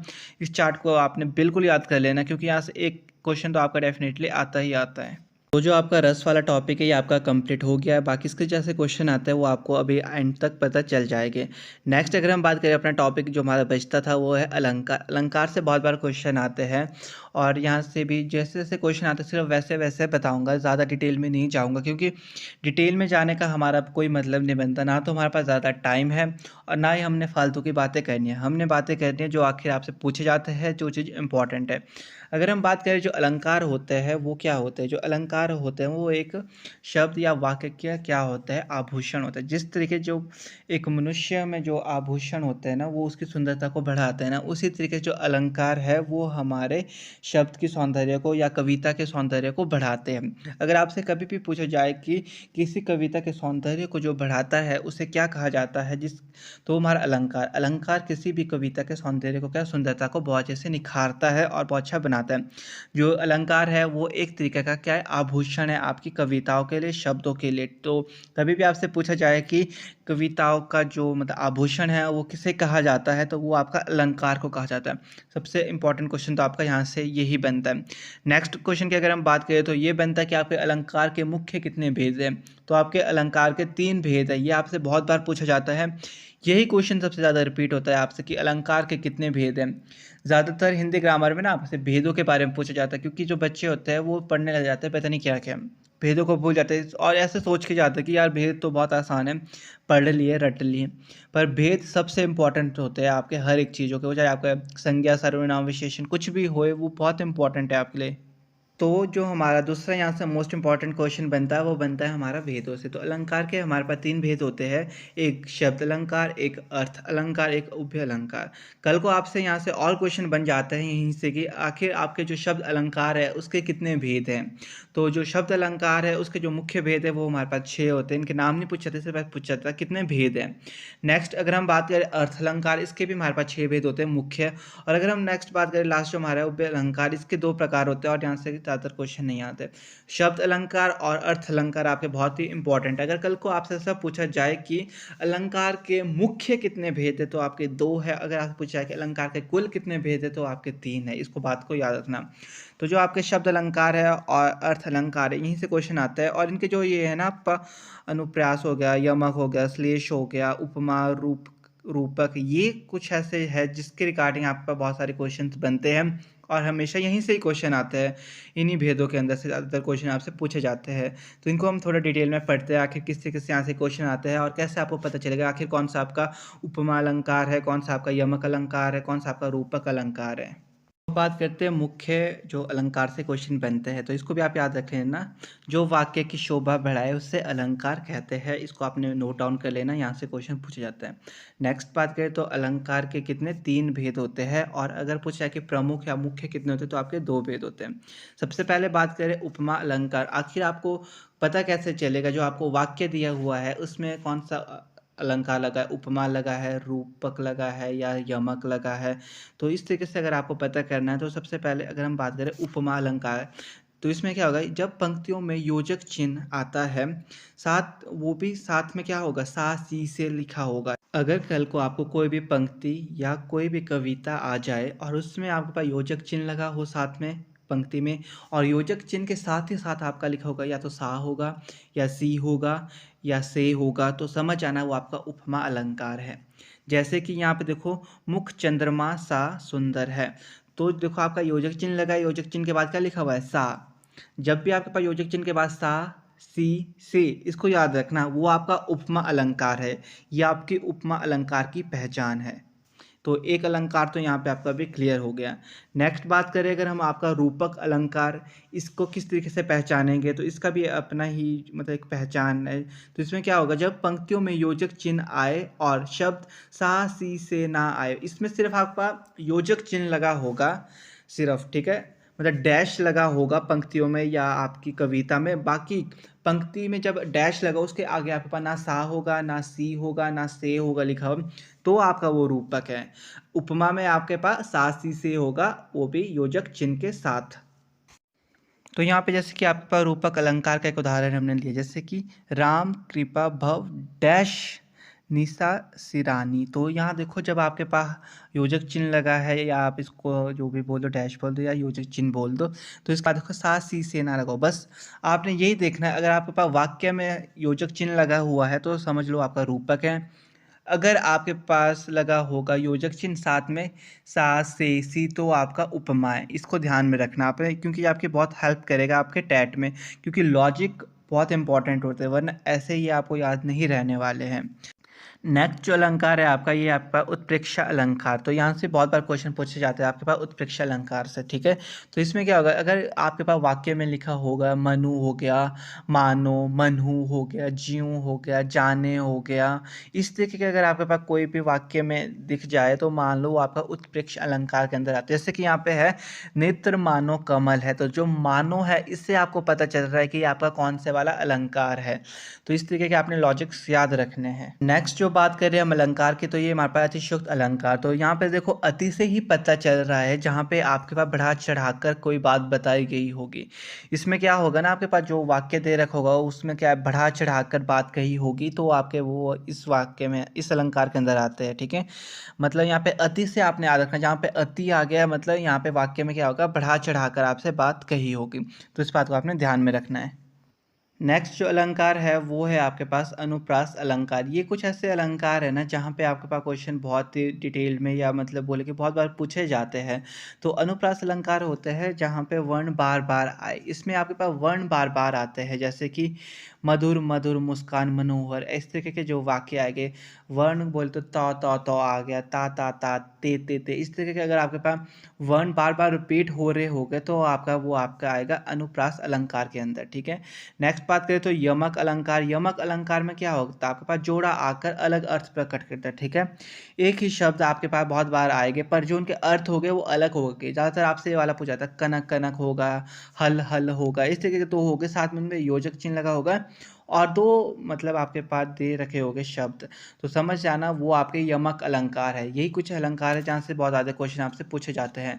और एक और अलंकार आपके पास जिसकी श्लेष, उसमें क्या होता है, एक शब्द के अनेक अर्थ होते हैं। इस चीज़ को याद रखना, जहाँ पे आपके पास एक शब्द होगा पर उसके अनेक अर्थ होते हैं तो वो आपके श्लेष अलंकार के अंदर आता है। यही आपसे अलंकार से ज़्यादातर क्वेश्चन पूछे जाते हैं।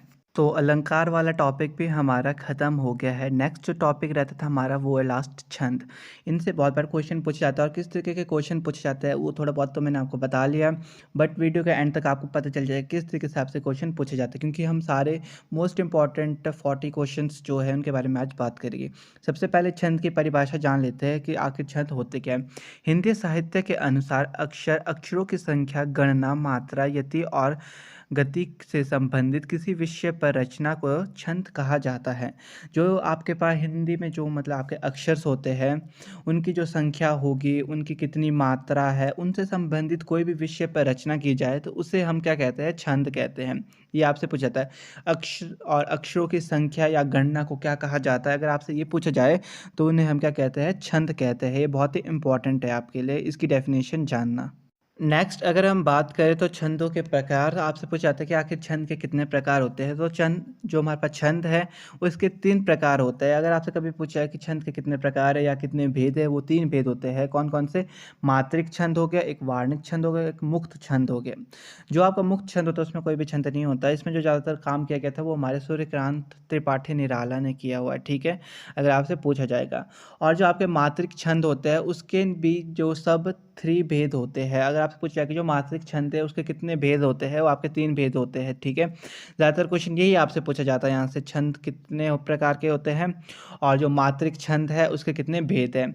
बाकी यहाँ से ना आपके पास एक मतलब लिख के आ जाता है वाक्य, उसमें पूछा जाता है कि आपके पास क्या है, ये चौपाई वगैरह क्या है। मतलब ज़्यादातर आपके पास जो चौपाई है ना उससे आपसे क्वेश्चन पूछा जाता है। आपको चौपाई वगैरह में आपको पता चल जाता है कि किस तरीके से होता है। बाकी अगर आपको नहीं पता है तो आपको अभी एंड तक पता चल जाएगा। बाकी जो इसके सब भेद है इसके ऊपर हम नहीं जाएंगे, क्योंकि यहाँ से ज़्यादातर क्वेश्चन नहीं पूछे थे, क्योंकि ज़्यादा डिटेल में हमारे को नहीं जाना है। नेक्स्ट और जो इंपॉर्टेंट क्वेश्चन आपसे पूछा जाता है यहाँ से छंद से, तो ये आपके पास होता है कि चौपाई के 4 चरणों में कितनी मात्राएं पाई जाती है। तो हमारे पास 16 मात्राएं होती है, ये आपने याद रखना होता है, ठीक है। चौपाई में आपके पास 16 मात्राएं होती है। फिर नेक्स्ट बात करें तो रोला, रोला के 4 चरणों में कितनी मात्रा पाई जाती है, आपके पास 24 मात्राएं होती है, ठीक है।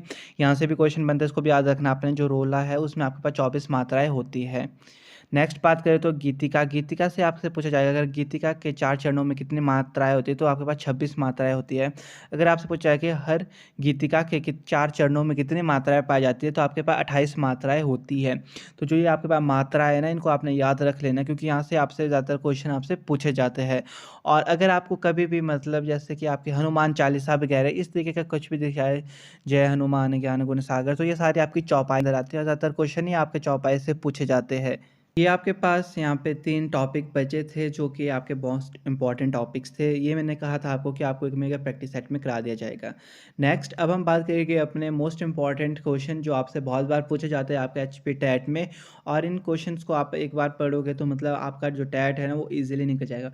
जितने भी आपको अभी तक मैंने मेगा प्रैक्टिस सेट कराए हैं हिंदी के, वन शॉट कराए हैं, और जो भी इम्पॉर्टेंट टॉपिक्स वगैरह इम्पॉर्टेंट क्वेश्चंस कराए हैं, वो आपको बहुत हेल्प करेगी। आप उतना भी पढ़ लोगे तो आपका जो टैट है ना वो बहुत ईज़िली निकल जाएगा। तो सबसे पहला क्वेश्चन आपसे पूछा गया है यहाँ पे, हिंदी की लिपि कौन-सी है? ये आपसे बहुत बार पूछा जाता है कि जो हिंदी की लिपि है वो कौन-सी है? तो आपको पता है सभी को वैसे तो, जो आपकी हिंदी की लिपि है वो देवनागरी लिपि है। तो देवनागरी लिपि में आपके पास मराठी भी लिखी जाती है, ब्रज भाषा भी लिखी जाती है, और साथ ही साथ जो नेपाली है वो भी आपकी देवनागरी लिपि में लिखी जाती है। तो यहाँ से बहुत क्वेश्चन बनता है आपका कि आखिर जो देवनागरी लिपि है उसमें कौन-कौन सी भाषाएँ लिखी जाती है। तो गुरुमुखी की बात करें तो इसमें आपकी पंजाबी लिखी जाती है, और रोमन में आपके पास इंग्लिश लिखा जाता है, मतलब अंग्रेज़ी। जो अंग्रेज़ी भाषा है वो आपकी रोमन लिपि में लिखी जाती है। तो लिपियों वाला जो टॉपिक था वो यहाँ देखो आपका एक साथ कवर हो गया। इसीलिए जो मेगा प्रैक्टिस सेट होता है इसका यही फ़ायदा होता है कि इसमें जो टॉपिक्स वगैरह है वो सारे कवर हो जाते हैं, और क्वेश्चंस किस तरीके से पूछे जाते हैं वो भी आपको पता चल जाता है। नेक्स्ट क्वेश्चन की बात करें, बहुत इंपॉर्टेंट क्वेश्चन है, भाषा से क्वेश्चन पूछते जाता है। यहाँ पूछा गया आपके पास, प्रत्येक भाषा अपने आप में पूर्ण भी है और अपूर्ण भी है, विकल्प चुनें। तो आपको पता है जो प्रत्येक भाषा है वो क्या है, अपने आप में पूरी तरह से पूर्ण भी है और अपूर्ण भी है। तो यहाँ पे क्या है, सही। ये जो वाक्य कहा गया ये हमारे पास बिल्कुल सही है, तो ऑप्शन नंबर ए हमारे पास यहाँ बिल्कुल सही है। नेक्स्ट अगर हम बात करें तो ये क्वेश्चन है आपका, देवनागरी में लिखित खड़ी बोली हिंदी को भारतीय संविधान द्वारा राजभाषा का दर्जा कब दिया गया? तो ये हमारा 1950 को दिया गया था। इसको भी आपने याद रखना है। ये बहुत ही इंपॉर्टेंट क्वेश्चन है आपका। देवनागरी जो लिपि है यहाँ से तो बहुत बार क्वेश्चन आपके पूछे जाते हैं। नेक्स्ट क्वेश्चन की बात करें तो ये बहुत ही इंपॉर्टेंट क्वेश्चन है आपके पास। तो यहाँ पे क्वेश्चन पूछे गए, रूपांतर की दृष्टि से जो हिंदी संज्ञाओं के रूप कितने होते हैं आखिर? तो रूपांतर की दृष्टि से जो हमारे हिंदी संज्ञाओं के 4 भेद होते हैं या 4 रूप होते हैं, इसको आपने ध्यान रखना है, ठीक है। नेक्स्ट बात करें तो यहाँ पे है हमारे पास हिंदी अवयव के वर्ग है। तो जब भी आपसे हिंदी में अवयव के वर्ग पूछे जाए, उसके प्रकार पूछे जाए, उसके भेद पूछे जाए, तो वो 4 होते हैं। आपको जो एग्ज़ामिनर होगा वो सिर्फ घुमाने की कोशिश करेगा, कन्फ्यूज़ करने की कोशिश करेगा, ठीक है? और जो आपके अव्यय के 4 भेद होते हैं, चाहे आप उनको वर्ग बोल दो या प्रकार बोल दो, वो ना आपके अविकारी शब्द होते हैं। क्योंकि विकारी शब्द और अविकारी शब्द से बहुत क्वेश्चन पूछे जाते हैं। तो जैसे कि आपके हो गए क्रिया विशेषण वगैरह, जो भी आपके इसके जो 4 भेद हैं, वो आपके अविकारी शब्द होते हैं, उसको भी आपने ध्यान में रखना है। नेक्स्ट आपसे पूछा गया कि मानक हिंदी में वाक्यों के कितने प्रकार होते हैं? तो जो आपके वाक्यों के प्रकार है वो आपको पता है 3 होते हैं। एक होता है सरल वाक्य, एक संयुक्त वाक्य, एक मिश्र वाक्य। इस चीज़ को भी ध्यान में रखना है। क्वेश्चन एग्ज़ामिनर जो आपको डालेगा वो थोड़ा घुमाने की कोशिश करेगा, आपको भटकाने की कोशिश करेगा। पर आपको ध्यान में रखना होगा कि आपके लॉजिक वाक्यों के बारे में बात की गई तो आपको पता है वाक्य 3 प्रकार के होते हैं। अवयव के वर्ग पूछे गए तो कई बार कोई कन्फ्यूज़ रहता है कि आखिर ये वर्ग है क्या? तो पता है जब अवयव के बारे में पूछा गया उसका वर्ग का मतलब हो गया या तो प्रकार है या भेद है, तो वो आपके 4 होते हैं। ऐसे क्वेश्चंस को आपने ध्यान में रखना होता है। तो नेक्स्ट क्वेश्चन ये भी देखो आपका लिपि से आया हुआ है। लिपि वाला जो टॉपिक है ना आपका, ये बहुत ही इंपॉर्टेंट टॉपिक है, ठीक है। तो यहाँ पे क्वेश्चन पूछे गए आपसे, पहली बार देवनागरी लिपि के टेली प्रिंटर का प्रयोग किया गया। तो इन प्रिंटर का जो हमारा प्रयोग किया गया था सबसे पहले वो किया गया था 1954। इस क्वेश्चन को आपने ध्यान में रखना है क्योंकि आपको ये बहुत बार पूछा जाता है, और ये जो डेट वगैरह के क्वेश्चंस होते हैं इनको ना आपने ध्यान में रखना होता है। नेक्स्ट बात करें तो भाषा के कौशल होता है, ये तो आप सभी को पता है क्योंकि आपने जब आपने डीएलएड किया तो उसमें आपको ये चीज़ बहुत चीज़ से कराई होगी आपको, चाहे बीएड की होगी, कि आखिर कितने कौशल होते हैं भाषा के, कितनी स्किल्स होती है। तो आपके पास 4 होती है। एक होते हैं लिसनिंग, स्पीकिंग, रीडिंग, राइट। तो ये हमारे पास 4 स्किल्स है जिसको कि हम हिंदी में कौशल बोलते हैं। अगर आपसे कभी पूछा जाए कि भाषा के कितने कौशल है तो 4 है आपके पास, ठीक है। इंग्लिश में भी आपके पास पूछा जाता है कि जो लैंग्वेज है उसके कितने स्किल्स होते हैं, कितने पिलर्स है, आपके मेन जो है वो 4 है, ठीक। नेक्स्ट अगर हम बात करें तो ये हमारे पास दिया हुआ है स्पष्ट का अर्थ है, तो इसका होता है स्पर्श किया गया। तो ऑप्शन नंबर ए हमारे पास यहाँ पे सही है। अर्थ के बारे में पूछा जाता है, मुहावरों के बारे में पूछा जाता है। मुहावरे एक तरीके से बहुत ईजी होते हैं क्योंकि आपके पास जो मुहावरे पूछते हैं ना वो बहुत ही ही आसान पूछते हैं तो जो भी बच्चा होगा वो आसानी से बता सकता है उनके आंसर, क्योंकि मुहावरे वगैरह डेली लाइफ में आप यूज़ भी करते होगे। अगर आप डेली लाइफ में यूज़ भी नहीं करते तब भी आप मुहावरे के अर्थ मतलब ऐसे जो आपने सुने सुने होते हैं ना, वो ये ज़्यादातर आपसे पूछे जाते हैं। तो अब बात करते हैं नेक्स्ट क्वेश्चन, ये आपका काल से आया है, तो काल वाला टॉपिक भी एक बार क्लियर कर लेते हैं। काल के 3 भेद होते हैं, वर्तमान काल, भूतकाल, भविष्य काल। तो यहाँ पे आपसे पूछा गया है कि भूतकाल के कितने भेद होते हैं, तो भूतकाल के 6 भेद होते हैं। तो ऑप्शन नंबर सी बिल्कुल सही है। जो भूतकाल जो बीत गया उसके 6 भेद होते हैं, जो वर्तमान में चल रहा है अभी उसके हमारे पास 5 भेद होते हैं, और जो भविष्य में आएगा उसके हमारे पास 3 भेद होते हैं। इनको आपने नोट डाउन कर लेना, क्योंकि बहुत क्वेश्चन पूछे जाते हैं आपसे काल के रिगार्डिंग भी। तो नेक्स्ट क्वेश्चन आपका रस से आया हुआ, रस से बहुत बार क्वेश्चंस आते हैं और अभी हमने टॉपिक किया। देखो आपसे यही क्वेश्चन पूछा गया यहाँ पे, श्रृंगार रस का स्थायी भाव क्या है। तो मैंने आपको कहा था जो श्रृंगार है उसका जो स्थायी भाव है वो हमारे पास रति है। तो ऑप्शन नंबर डी हमारा ही बिल्कुल सही है। इसी तरीके से ज़्यादा क्वेश्चन पूछे जाते हैं आपसे, रस से लेकर हो गए, छंद हो गए, अलंकार, बहुत ईजी क्वेश्चन आते हैं, भेदों के रिगार्डिंग आता है, या तो इनका स्थायी भाव कौन सा है वो पूछा जाता है आपसे। तो अगर हम बात करें अपना नेक्स्ट क्वेश्चन, ये आपका कारक, तो जितने भी आपके टॉपिक्स अभी कवर हो रहे हैं तो ये सारे के सारे टॉपिक्स आपको करा दिए गए हैं। एक आपका पहले मेगा प्रैक्टिस सेट हुआ, एक आज हुआ। जो पहले वाला मेगा प्रैक्टिस सेट हुआ उसमें तो आपको सारे रूल्स बताए गए थे। उसके बाद जो वन शॉट्स थे उसमें आपको इंपॉर्टेंट क्वेश्चन बताए गए थे, और आज का जो मेगा प्रैक्टिस सेट है इसमें आपको इंपॉर्टेंट जो क्वेश्चन है वो भी करा दिए जा रहे हैं, साथ ही साथ जो आपके टॉपिक्स बचे थे वो भी करा दिए जा रहे हैं। तो यहाँ पे क्वेश्चन पूछा गया आपसे, के लिए किस कारक का चिन्ह है, जो आपका के लिए है आखिर वो किसके लिए यूज़ किया जाता है। तो ऑप्शन नंबर बी हमारा यहाँ पे बिल्कुल सही है, संप्रदान के लिए। के लिए और को लिए आए तो मतलब वो आपका संप्रदान के लिए यूज़ किया जाता है। नेक्स्ट है आपके पास, आलस्य शब्द का विशेषण क्या है। ये ऐसे क्वेश्चन भी बहुत बार पूछे जाते हैं, आपसे विशेषण पूछा जाता है, ठीक है। तो आलस्य शब्द का जो विशेषण होता है वो होता है आलसी। तो ऑप्शन नंबर सी हमारा बिल्कुल सही है। नेक्स्ट बात करें तो ये क्वेश्चन आपका शब्द से आया हुआ है। शब्द में आपके पास बहुत सारे क्वेश्चन पूछे जाते हैं, तो शब्द के जो आपसे पूछा जाता है कि मुख्य कितने भेद होते हैं, तो शब्द के आपके पास 4 भेद होते हैं। तो शब्द वाले टॉपिक को भी एक बार हम यहाँ पे रिवाइज कर ले, ताकि कि आपको अच्छे से पता चल जाएगा शब्द के बारे में, जो भी मतलब कन्फ्यूज़न वगैरह होगा, कुछ भी होगा वो आपका क्लियर हो जाए इजीली। तो क्वेश्चन में पूछे गए लालटेन शब्द क्या है, ठीक है। तो जो आपके तत्सम शब्द होते हैं वो आपके संस्कृत के शब्द होते हैं, जो आपके संस्कृत से ज्यों के त्यों ही हिंदी में यूज़ किए जाए, जैसे कि सर्प हो गया, कृष्ण हो गया, इस तरीके के शब्द हमारे तत्सम होते हैं। और तद्भव आपके वो होते हैं जो संस्कृत से ट्रांसलेट करके आप हिंदी में लिख लेते हो, ठीक है। जैसे कि सर्प का सांप लिख लेते हो, कृष्ण का काला लिख लेते हो, तो ये शब्द आपके क्या है, तद्भव शब्द है, जो आपके हिंदी के शब्द होते हैं। देशज शब्द की बात करें तो ये वो वाले शब्द होते हैं जो आप अपनी देसी लैंग्वेज में बोलते हैं, जैसे कि केला, बैंगन, भिंडी, आलू, ये सब आपके जो है ये आपके देशज शब्द के अंदर आते हैं। तो विदेशी शब्द होते हैं जो आपके अन्य भाषा से लिए गए हो गए, जैसे कि डॉक्टर हो गया, मास्टर हो गया, लालटेन। तो जैसे कि यहाँ पे ऑप्शन नंबर डी हमारा बिल्कुल सही है, जो लालटेन है वो हमारा विदेशी शब्द है। तो अब बात करें अगर अपना नेक्स्ट क्वेश्चन, ये बहुत इंपॉर्टेंट क्वेश्चन है। मैंने अभी आपको 1 मेगा प्रैक्टिस सेट कराया होगा, 1 शॉट का सेट कराया, उसमें ये क्वेश्चन मैंने डाला होगा, क्योंकि मेरे को इससे याद है मैंने आपके क्वेश्चन पहले भी कराया। तो देखो ये क्वेश्चन और भी बहुत बार पूछे गए। तो ये आपके पास है, चुनाव क्षेत्रों का समय समय पर डैश किया जाता है, तो क्या किया जाता है उनका परिसीमन। तो ऑप्शन नंबर सी हमारा यहाँ बिल्कुल सही है। नेक्स्ट क्वेश्चन हमारा समास। समास हमारा बहुत इंपॉर्टेंट टॉपिक है, जिसके रिगार्डिंग बहुत क्वेश्चन पूछ जाते हैं। तो आपका समास वाला टॉपिक भी यहाँ पे अभी कवर हो जाएगा। क्वेश्चन हमारे से यहाँ पे पूछा गया वो है कि रात दिन शब्द में समास बताने के लिए उचित विकल्प का चयन करें। तो रात दिन जो शब्द है ये हमारा द्वंद्व समास है, ऑप्शन नंबर ए बिल्कुल सही है। क्योंकि अगर आपके पास जाएगी सुबह शाम, ऊपर नीचे और बीच में डैश लगा होगा, तो मतलब ये समझ लेना आपने जो योजक चिन्ह लगा होगा ये आपका द्वंद्व समास के अंदर आता है। ऑप्शन नंबर बी आपको दिया हुआ है द्विगु समास। तो द्विगु समास में आपने रखना, यहाँ पे आपके पास काउंटिंग से रिलेटेड आता है, ठीक है। त्रिभुज हो गया, त्रिभवन हो गया, और कि जैसे कि सप्तऋषि हो गया, इस तरीके के आगे आपके पास नवग्रह हो गया, जहाँ पे आपके पास काउंटिंग आगे वो आपके द्विगु समास के अंदर आता है। ऑप्शन नंबर सी था आपके पास कर्मधारय समास, जिसमें कि कर्म हो, मतलब कि किसी के रंग के बारे में, नील कमल हो गया, महान पुरुष, महान आत्मा, और ये आपका आता है इसमें कर्मधारय समास के अंदर। नेक्स्ट अगर हम बात करें अव्ययभाव समास, ये आपका वो समास होता है जिसमें पहला पद या पहला अव्यय प्रदान होता है। अव्ययभाव समास से आपसे एक और यहाँ से क्वेश्चन बन जाता है कि ऐसा कौन सा समास है जिसमें पहला पद या पहला अव्यय प्रदान होता है, तो वो हमारा अव्ययभाव समास होता है। इसके अंदर आगे जैसे कि आपके यथाशक्ति हो गया, पेट भर हो गया, रातों रात हो गए, प्रतिदिन दिन हो गया, ऐसे शब्द आपके अव्ययभाव समास के अंदर आते हैं। अगर हम बात करें अपने नेक्स्ट क्वेश्चन की, ये आपका मुहावरे से पूछा गया है, क्योंकि मुहावरे वाले क्वेश्चन आपसे बहुत बार पूछे जाते हैं, ठीक है। हिंदी की चिंदी निकालने का मुहावरे का अर्थ है, तो इसका मतलब होता है किसी बात की तह तक जाना। अगर आपसे कभी भी इस मुहावरे को पूछा जाए तो इसका मतलब क्या होता है, किसी की भी तह तक जाना, मतलब गहराई तक जाना, किसी भी चीज़ का पूरा पता करना कि आखिर ये बात है क्या है, ये आपका इसका मतलब होता है। नेक्स्ट अगर हम बात करें तो क्वेश्चन नंबर 80 आपके पास है, आप चाय पिएंगे या कॉफ़ी वाक्य है। तो ये आपका संयुक्त वाक्य है, क्योंकि यहाँ पे आपसे पूछा जा रहा है कि आप चाय पिएंगे या फिर कॉफ़ी, ठीक है।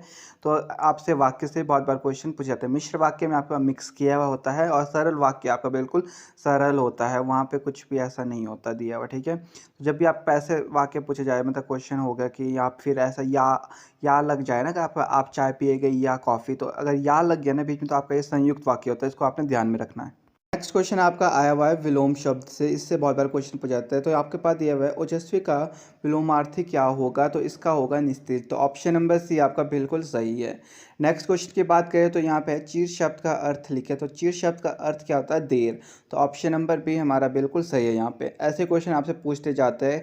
विलोम शब्द तो बहुत इंपॉर्टेंट है आपके पास, ठीक है। और लिंग बदलोगे, वचन बदलोगे, इससे भी कई बार पूछ देते हैं बीच में अगर कभी इनका मन करे, वैसे ज़्यादातर क्वेश्चन नहीं आते हैं आपसे, ठीक है। नेक्स्ट क्वेश्चन, ये सबसे इंपॉर्टेंट क्वेश्चन, ये आपका क्वेश्चन आ जाने कितनी बार आपका प्रीवियस ईयर में आया हुआ है और कितना इंपॉर्टेंट क्वेश्चन है आपका। तो ये आपसे पूछा गया है, सरोज समृद्धि किस कवि की रचना है। तो ये हमारे सूर्यकांत त्रिपाठी निराला की रचना है। जब भी आपसे सरोज समृद्धि की कवि की रचना पूछी जाए कि आखिर किस कवि की रचना है, तो आपका यह याद रखना है, ये आपके सूर्यकांत त्रिपाठी निराला की रचना है। नेक्स्ट बात करें तो क्वेश्चन पूछा गया आपसे, बच्चा का भाववाची संज्ञा है।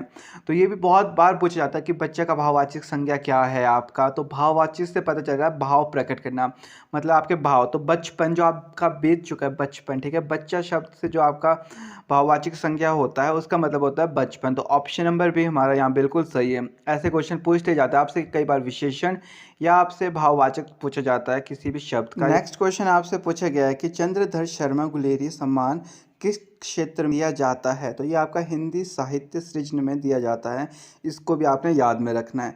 नेक्स्ट क्वेश्चन आपका संधि से, संधि से बहुत बार क्वेश्चन पूछ जाता है। और जो तो ये कवि है ना, कवि का संधि विच्छेद करे, तो ये तो बहुत बार आ जाता है। तो कवि का जो संधि विच्छेद होता है कब जमा ही। तो ऑप्शन सी आपका बिल्कुल सही है।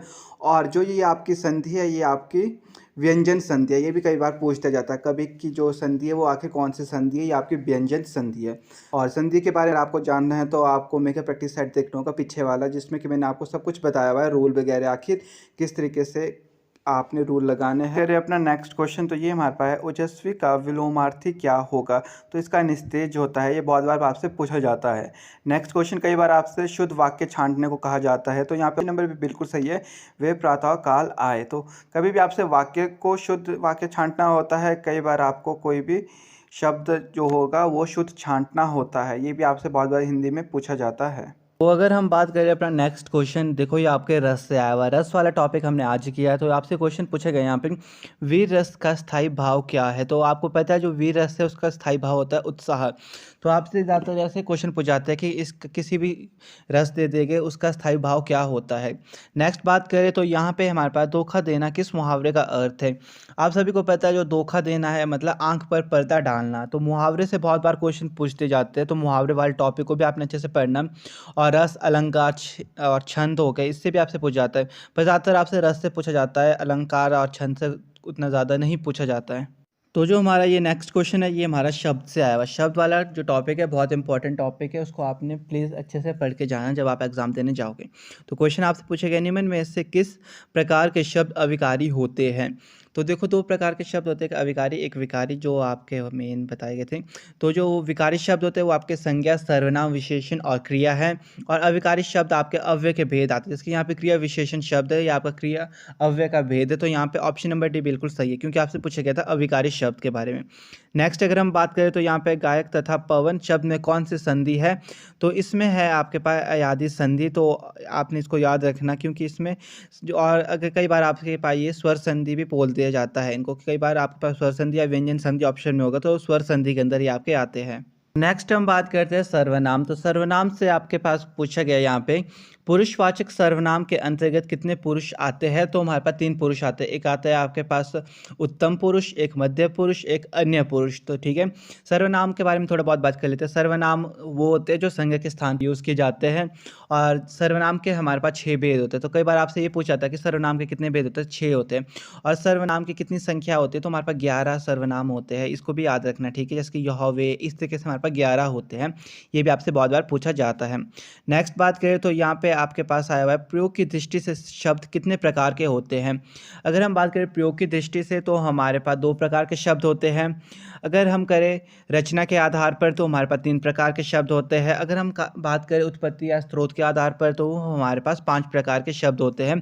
तो शब्द वाला टॉपिक बहुत इंपॉर्टेंट है आपका। तो अब हम बात करते हैं अपना नेक्स्ट क्वेश्चन। ये आपका फिर से एक मुहावरा बोल चैलकोक्ति उनसे आया हुआ है। तो ये आपसे पूछा गया कि कोस कोस पर पानी बदले 4 कोस पर पानी में किस परिवर्तन का उल्लेख है। तो ये आपका है पानी, स्वाद और बोली के शब्दों का। तो आपको देखो बहुत बार बोला भी जाता है कि ये वाला मुहावरा ना बहुत रिपीटेड होता है, आपने सुना हुआ है। तो बोली के लिए ज़्यादातर कहा जाता है। अगर आपको बोली दिख गई तो समझ जाना वो वाली चीज़ आपके बारे में कही गई है यहाँ पे। तो ऑप्शन नंबर डी यहाँ बिल्कुल सही है। नेक्स्ट अगर हम बात करें तो ये है सही क्रम चुने। तो ये बहुत बार पूछा जाता है, आपको इसको ध्यान में रखना है। पहले आपका अनुबंधन होता है, फिर परीक्षण होता है, फिर अनुदेशन होता है, फिर प्रतिवाद होता है। तो ऑप्शन नंबर जो बी है आपका ये बिल्कुल सही है। और ये क्वेश्चन बहुत बार पूछा जाता है तो इसको आपने याद कर लेना कि आपका जो सही क्रम है वो किस तरीके का चलता है। तो अगर हम बात करें नेक्स्ट क्वेश्चन, ये बहुत इंपॉर्टेंट क्वेश्चन है आपका। यहाँ पे आपसे पूछा गया कि सभी वर्ण व्याकरण समस्त ढंग से और निश्चित क्रम में लिखना है। तो इसको हम कहते हैं वर्णमाला। तो ऑप्शन नंबर सी हमारा यहाँ बिल्कुल सही है और ये क्वेश्चन बहुत बार पूछा जाता है। नेक्स्ट बात करें तो आपसे ग्यो में मिलान है। तो ये आपका जो ग्यो है ये आपका संयुक्त व्यंजन है, ये बहुत बार पूछा जाता है, ठीक है। तो यहाँ पे होता है आधा जौ जमा यौ, मतलब ऑप्शन नंबर डी आपका बिल्कुल सही है। आपसे कई बार पूछा जाता है कि आपके जो मतलब संयुक्त वर्ण है वो कितने हैं। तो आपका 4 है। क्या कौन कौन से है वो, क्ष हो गया, त्र हो गया, ग्य हो गया, ये आपके थे, और श्र हो गया। ये आपके 4 ऐसे हैं जो संयुक्त वर्ण हैं और 2 अक्षरों के मेल से बनते हैं। तो ग्य हमारा बनता है आधा जौ जमा यौ। तो इसको आपने ध्यान में रखना है। अपना नेक्स्ट क्वेश्चन, ये बलाघात और स्वराघात वाले क्वेश्चन पूछते जाते हैं। कई बार एक आधी बार पूछते जाता है, पर ये क्वेश्चन आपका पूछा गया था 2 दिन बाद। तो इसको मैंने आपके लिए सिलेक्ट किया था इस मेगा प्रैक्टिस सेट में। तो यहाँ पे है राम ने रावण को मारा में रावण शब्द बलाघात होने का अर्थ है रावण को ही मारा, किसी और को नहीं। तो ऑप्शन नंबर बी बिल्कुल सही है। मतलब जो है राम ने किसको, सिर्फ रावण को ही मारा, किसी और को नहीं। तो इसमें जो रावण शब्द है जो उसके ऊपर बलाघात हो रहा था उसका अर्थ यही है, ठीक है। तो ऑप्शन नंबर बी यहाँ बिल्कुल सही है। ऐसे क्वेश्चन आपसे कई बार पूछते जाते हैं। नेक्स्ट बात करें तो ये संकर शब्द कौन सा है। तो ये आपके शब्द से आए हुए। तो जो संकर शब्द होते हैं ये हमारे वो शब्द होते हैं जिसमें कि 2 शब्दों का मेल होता है। मतलब कि जैसे कि लाठी चार्ज हो गया, ये वाला को यहाँ पे बिल्कुल सही है, ऑप्शन नंबर सी हो गया। जेल खाना हो गया, इस तरीके के शब्द होते हैं वो आपके संकर शब्द के अंदर आते हैं। तो इसको भी आपने ध्यान में रखना है। आज के मेगा प्रैक्टिस सेट में बस इतना ही। आशा कि आज का जो मेगा प्रैक्टिस सेट था ये आप सबको अच्छा लगा होगा और बहुत हेल्पफुल होगा और आपके जितने भी डाउट्स थे वो क्लियर हो गए होंगे और आपको पता चल गया होगा कि किस तरीके से आपसे क्वेश्चन पूछे जाते हैं। तो हमारा जो हिंदी सेक्शन है वो कंप्लीट हो गया है। तो जिसने पहले वीडियोस नहीं देखी है, जो मेगा प्रैक्टिस सेट पहले कराया गया था, उसको भी आप जाके देखना और जो आपके 1 शॉर्ट्स है उनको भी देखना क्योंकि उसमें बहुत ही इंपॉर्टेंट क्वेश्चन के बारे में आपको बताया गया है। तो आज की वीडियो में बस इतना ही था। मिलते हैं अपनी नेक्स्ट वीडियो में एक नए टॉपिक के साथ। तो अगर वीडियो थोड़ी भी अच्छी लगी होगी तो वीडियो को लाइक शेयर कर देना और साथ ही साथ चैनल को भी सब्सक्राइब कर देना। Thank you.